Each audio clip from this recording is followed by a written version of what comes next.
நலாஸ் நாட்டு சர்க்கரை நலமுடன் வாழ நலாஸ் இந்தியாவிலேயே நாட்டு சர்க்கரைக்கு ஐஎஸ்ஐ முத்திரை மற்றும் அக்மார்க் அங்கீகாரம் பெற்ற ஒரே நிறுவனம். தொடர்புக்கு 9047050000. மிகப்பெரிய ஒரு முழக்கத்தை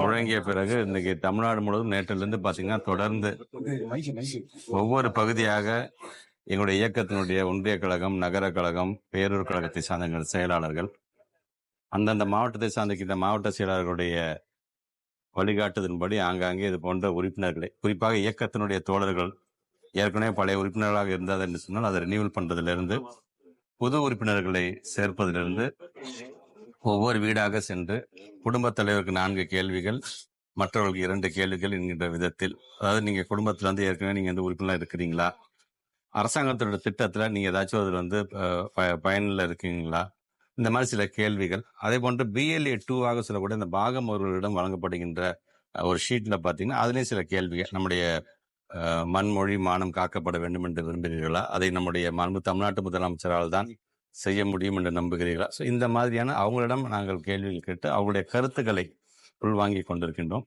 தொடர்ந்து நேற்று எங்களுடைய திருச்சி மாவட்டத்தில் தொடங்கி வைத்து இன்றைக்கு நாகை மாவட்டத்தில் ஒவ்வொரு ஒன்றியமாக, நகரமாக, பேரூர் கழகமாக நேரடியாக சென்று அங்கே இந்த பணியை நாங்கள் வந்து தொடங்கியிருக்கோம். நேற்றிலேருந்து அந்த பணியை அவங்க ஏற்கனவே தொடங்கியிருக்கார்கள் என்று சொல்லும் பொழுது உள்ளபடியே போகின்ற இடத்தெல்லாம் பார்த்தீங்கன்னா எங்களுக்கு அவ்வளோ ஒரு மகிழ்ச்சி, எங்களுக்கு ஒரு பெருமையாக இருக்கின்றது. இந்த ஒரு 4 வருஷம் ஒரு ஆட்சி நாங்கள் இப்போ செஞ்சுருக்கோம். நாங்கள் போகும்பொழுது அவங்கள்ட்ட அவ்வளோ ஒரு நம்பிக்கையோடு அவர்கள் பேசுகின்றது, அவர்கள் வரவேற்கின்ற அவருடைய முகமலர்ச்சியை பார்க்கும் பொழுது மாண்பு தமிழ்நாட்டுடைய முதலமைச்சருடைய அந்த உழைப்பினுடைய பிரதிபலிப்பாகத்தான் அதை நாங்கள் பார்க்கின்றோம். அதுவும் சில இடங்களில் பார்த்தீங்கன்னா எங்கள் இப்போ நான் திருச்சி மாவட்டம் தான் நேற்று போகும்பொழுது இன்னும் எங்களுக்கு உரிமை தொகை நாங்கள் அப்ளை பண்ண வரவே இல்லைங்க அப்படின்னு கேட்குற பெண்களும் இருந்தாங்க. அவங்கள்ட்ட சொன்ன அம்மா, ஜூலை 15ஆம் தேதி மாண்பு தமிழ்நாட்டு முதலமைச்சர் தமிழ்நாடு முழுவதும் ஒரு 10,000 முகாம்கள் ஏற்படுத்த இருக்கிறாங்க. அதில் கிட்டத்தட்ட 13 வகையான துறை சார்ந்து 40 வகையான சேவைகள் இருக்குது.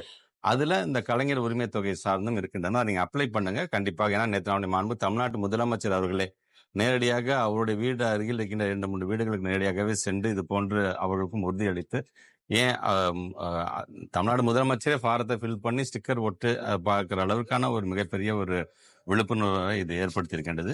இது இங்கே மட்டுமல்ல, தமிழ்நாடு முழுவதும் ஒரு மிகப்பெரிய ஒரு எழுச்சி பயணமாக இருக்கிறது எங்களால் காண முடியும். எங்களாலும் மக்கள் பிரதிநிதிகளாலும் எந்தெந்த இடத்துல போய் திட்டங்கள் சேர்ந்திருக்கிறது, இன்னும் எங்கெங்கெல்லாம் சேர வேண்டும் என்று ஒரு புரிதலும் எங்களுக்கு ஏற்படுது. அதனால தான் தொடர்ந்து ஒவ்வொரு முறையும் முகாம் வைக்கும் பொழுது மக்களை நாங்கள் சொல்றது ஒன்றே ஒன்று தான், முகாம் நடக்கும் பொழுது உடனடியாக அந்த முகாமில் பங்கு பெறுங்கள். பங்கு பெறும்பொழுது தான் உங்களுக்கு என்னென்ன தேவையோ, ஒரு 100 பேர் நீங்கள் பங்கு பெற்றீங்கன்னா அதில் ஒரு 30 பேருக்காக உடனடியாக வந்து எங்களால் வந்து ஒரு வேலை செய்து தர முடியுங்கிற விதத்தில் இருந்ததுன்னு சொன்னால் அது உங்களுக்கு பயனுள்ளதாகவும் இருக்கும், எங்களுக்கும் ஒரு திருப்திகரமாக இருக்கும் என்று நாங்கள் சொல்கிறோம். அந்த விதத்தில் நாகை மாவட்டத்தை சார்ந்த அவர்களுக்கும் வருகின்ற ஜூலை 15 நடைபெறுகின்ற முகாமில் ஒவ்வொருவரும் கலந்து கொள்ள வேண்டும் என்று முதல்வர் பரப்புரையிலே வீடியோக்கள்லாம் பேசுறாங்க. தேர்தலில் வந்து எந்த அளவுக்கு எதிரொலிக்கும்? கண்டிப்பா இது எங்களுக்கு மிகப்பெரிய ஒரு ஆக்கத்தையும் ஊக்கத்தையும் தருகிறது. இப்ப நாங்க இப்போ ஒவ்வொரு வீடாக நாங்கள் போகும்போது திடீர்னு முதலமைச்சரே எங்களுடைய வீடியோக்கள் வந்து என்ன பண்ணிட்டு இருக்கீங்க, உறுப்பினர் சேர்க்கலாம், மக்கள் என்ன சொல்றாங்க, எந்த விதத்துல பாராட்டுறாங்க, எந்த விதத்துல குறை சொல்லுகிறார்கள், எந்த இடத்துல இன்னும் என்ன வேணும்னு சொல்றாங்க அப்படிங்கறதெல்லாம் கேட்கும் பொழுது அங்க சுத்தி இருக்கிற வெறுமனே நாங்க மட்டும் ஒரு வீடியோ கான்ஃபரன்ஸ் பேச, சுத்தி இருக்கிற மக்களும் அதை பார்க்கிறார்கள் இல்லையா. So is very open to the public. நீங்க எதா இருந்தாலும் சொல்லுங்க, நாங்க பண்றேன், எங்க ஏதாவது தவறு இருந்தாலும் நாங்கள் திருத்திக் கொள்வதற்கு தயாராக இருக்கிறோம்ங்கிற அளவுக்கு அந்த அக்செப்டன்ஸ் உள்ள ஒரு முதலமைச்சர் நம்ம பெற்றிருக்கிறோம். கண்டிப்பாக மக்கள் மீது மிகப்பெரிய ஒரு வரவேற்பை, மக்களிடம் சரி எங்களுடைய இயக்கத்தை சார்ந்த தோழர்கள் மிகப்பெரிய ஒரு ஊக்கத்தை தருகின்ற ஒரு நிகழ்வாகத்தான் நான் பார்க்கிறேன். உள்ளிட்ட எதிர்கட்சி மக்கள் என்ன சார் சொல்றாங்க? நேரடியாகவும் போக சொல்றாங்க, ஒவ்வொரு கட்சி சார்ந்தவங்க போக சொல்றாங்க. இன்னைக்கு கூட நாங்க வந்து ஒரு சில வெறும் நம்ம கட்சிக்காரங்க ரினியூவலா இருந்தாலும் சரி பொதுமக்களை சந்திக்கிற ஒரு நிகழ்வாகவும் இருக்க வேண்டும், மாற்று கட்சியை சார்ந்தவங்க நேரடியாக சந்திக்க வேண்டும் என்று நான் மாவட்டத்தை சொல்லியிருக்கேன். நீங்க வாங்கின எல்லாத்தையும் நான் கூட்டிட்டு போறேன் அப்படின்னு சொல்லியிருக்கிறாரு. ஏன்னா வெறும்னா எங்களுக்காக மட்டும் எங்களை ஆதரவா பேசுற குடும்பத்தின் மட்டும் கூட்டிட்டு போனேன் பிரயோஜனமே இல்லை. இந்த ஓரணியில் இந்த திட்டமே எங்கெல்லாம் வந்து நம்ம மக்கள் வந்து நம்மளை பார்த்து சில கேள்விகளை கேட்க வேண்டும் என்று ஆசைப்படுகிறார்களோ, எங்கெல்லாம் மக்கள் இன்னும் எங்களுக்கு இதெல்லாம் தேவைப்படுகிறது என்று சொல்லுவாங்களோ அது போன்ற வீடுகளுக்கு கொண்டு போங்க. அப்பதான் எங்களுக்கும் விளக்கமாக சொல்ல முடியும். வெறும் நாம தனிப்பட்ட ஒரு இயக்கத்தை போற்றி புகழ்ந்துட்டு போறதுல இதுக்கு வந்து ஒரு பயன் இருக்காது என்று சொல்லியிருக்கேன். நீங்க வாங்கினே நீங்க எந்தெந்த வீடெல்லாம் நம்மளை ஏத்துக்கிறாங்க, எந்த வீடெல்லாம் நம்ம ஏத்துக்கல, அந்த வீட்டுக்கு சேர்த்து உங்களை கூட்டிட்டு போறேன்னு சொல்றேன். ஸோ நாங்க எப்படி கன்வின்ஸ் பண்றோம் அப்படிங்கிறதான் இருக்கின்றது. இப்ப நேத்து கூட பாத்தீங்கன்னா 2-3 எதிர்கட்சி சார்ந்த வீடுகளுக்கு போய் அவங்க சேர்த்திருக்காங்க. அப்படியே அது பெருமையாக இருக்கு. ஸோ எடுத்து சொல்றீங்க விதம் தான் அரசியல்வாதினா இந்த இயக்கத்தை இந்த மண்மொழி மானம் காக்கும் பொழுதே தமிழ்நாட்டு முதலமைச்சர் சொன்னது ஒண்ணுதான், சாதி மதம் கட்சி வேறுபாடு இல்லாம எல்லாத்தையும் போய் பாருங்க அப்படிங்கிற மாதிரி தான் அவங்க சொல்லியிருக்காங்க. சார் போகும்பொழுது சில நேரத்தில் பாராட்டுகளும் கிடைக்கலாம், சில நேரத்தில் எங்களுக்கு விமர்சனங்களும் கிடைக்கலாம். ஆனா அது சார்ந்து எப்படி நாங்கள் எங்களை திருத்திக் கொள்ள முடியும், அது சார்ந்து என்ன திட்டத்தை கொண்டு வர முடியும் என்பதை தமிழ்நாடு முதலமைச்சர் சொல்லுவதற்கும் அது ஏதுவாக இருக்க வேண்டிய விதத்தில் ஒரு நல்ல ஒரு பயணமாக இதை நான் பார்க்கிறேன். மோடியுடைய துரோகம் வந்து போராட்டங்கள்ல மக்கள் மத்தியில பிரதிபலித்திருக்காரு. புரியல.